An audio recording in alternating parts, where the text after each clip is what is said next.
안녕하십니까. 일산 아파트 거래 1등 한성부동산입니다.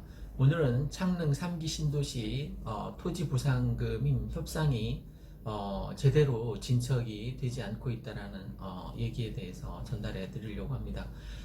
주민들 입장에서는 현금으로 보상을 받고 싶은데 정부 측에서는 어떠한 형태로든 대토 보상 시행 지침 일부 개정안이라는 법 개정까지 들먹거리면서 내부 시행 규칙을 바꿔서라도 현금 지급보다는 대토 보상을 해주려고 정부에서는 애쓰고 있습니다. 지금 아무것도 협상이 된 게 없는데 2기 신도시가 8년 걸렸거든요. 평균 8년이 걸렸는데 지금 창릉 3기 신도시 발표된 뒤에 작년 5월이었으니까 이제 거의 1년이 다 되어 가는데 그냥 아무것도 협상이 이루어지지 않은 상태에서 1년이 다 그냥 허송세월로 지나가고 있습니다. 거기 원주민 입장에서는 대부분 이제 앞으로 대토를 보상받기보다는 현금으로 보상받기를 원할 것입니다. 그러면 과연 현금 보상이 위주로 이루어진다면 과연 어느 곳이 수혜 지역이 될 것? 대부분 사람들은 서울 지역의 혜택을 볼 것이라고 생각하는데 저는 그렇게 생각하지 않습니다. 창릉과 바로 옆에 떨어져 있는 이 백마마을이 어느 정도 수혜 지역이 되지 않을까. 그리고 지금 코로나19 때문에 전 세계가 아주 위기 상황인데 일단 우리나라만이라도 코로나19가 어느 정도 잠잠해지면 지금 잠겨있는 유동성이 1000조 이상 된다고 합니다. 그래도 갈 곳을 모르는 이 유동성이 아마 총선과 어울리고 잘 코로나19가 어느 정도 안정이 된다면 이 백마마을은 좋은 혜택을 받을 것 같습니다. 좀 더 깊게 들어가서 알아보도록 하겠습니다.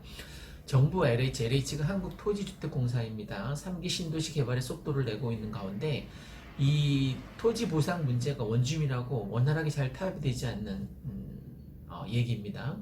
LH가 대토 보상을 장려하고 있지만 종전의 혜택을 크게 줄였기 때문에 원주민 입장에서는 대토 보상을 받고 싶지 않은 거죠.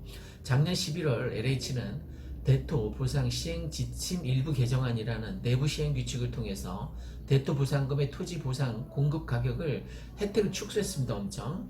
그래서 근린 상업 용지, 일반 상업 용지, 업무 시설 용지 등에선 낙찰가의 90%의 가격에 책정하도록 했습니다.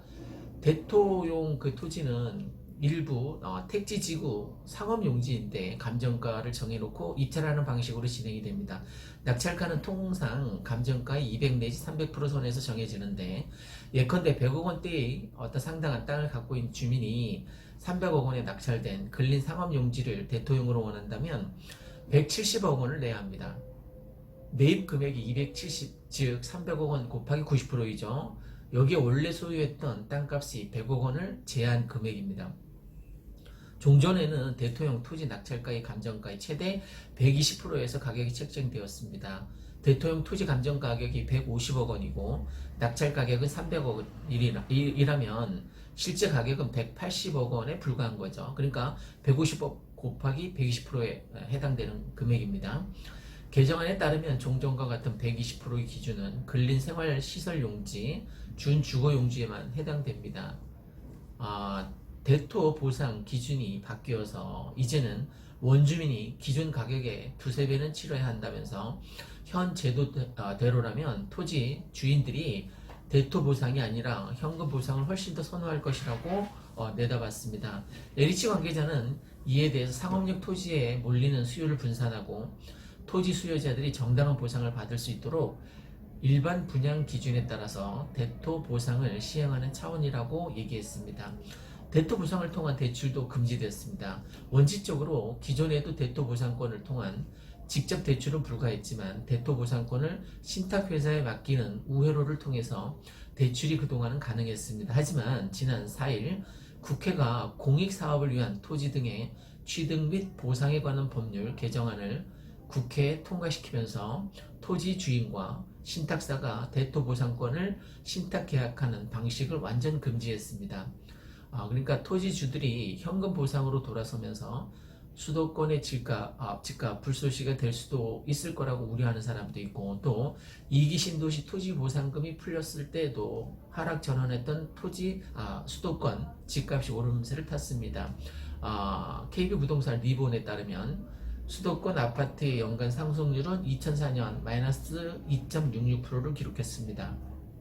그러다 2005년 8.28%, 2006년 25.99% 급등하기 시작했습니다.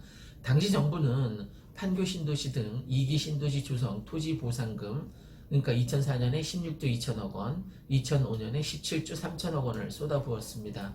그러니까 이를 통해서 통계적으로 역대 토지 보상금 규모와 수도권 집값 상승의 연관관계는 매우 높다라고 볼 수 있습니다.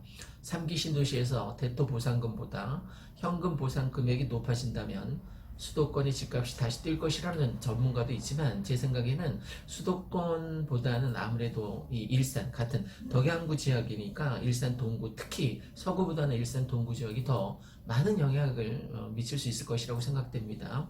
그러니까 2기 신도시 토지 보상금보다 지금 규모가 훨씬 크거든요.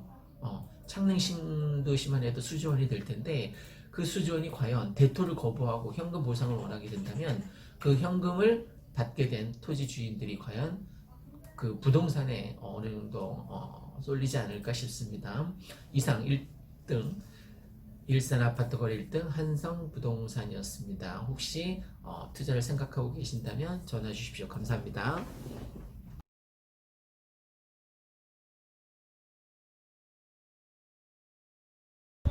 안녕하십니까.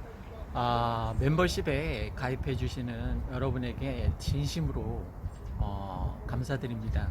요즘 제가 이렇게 베풀고 나누고 이런 걸 추구하고 또 긍정적으로 삶을 살려고 추구하다 보니까 경제적으로도 많은 이익이 찾아오는 걸 느꼈습니다. 그래서 제가 제 삶의 어떤 터닝 포인트가 될 정도로 이렇게 많은 축복을 받고 있는데, 이걸 제 혼자 다 가져갈 수는 없고, 이 축복을 멤버십 여러분에게도 정말 진심을 다해서 나눠드리고 싶습니다. 축복합니다, 여러분. 그리고 멤버십으로 후원해 주시는 고객 여러분 한 분 한 분 찾아뵙고 감사하다는 말씀을 드려야 될 텐데, 제가 행동으로 좋은 일 많이 하고 나누는 일 많이 하고 그렇게 행동으로 직접 보여드리도록 애쓰겠습니다. 멤버십 회원으로 가입해 주신 여러분 다시 한번 진심으로 감사드립니다. 이 세상을 보다 복되고 행복한 세상으로 만들 수 있는 일에 조금이나마 기여할 수 있도록 애쓰겠습니다. 다시 한번 진심으로 감사드립니다. 감사합니다.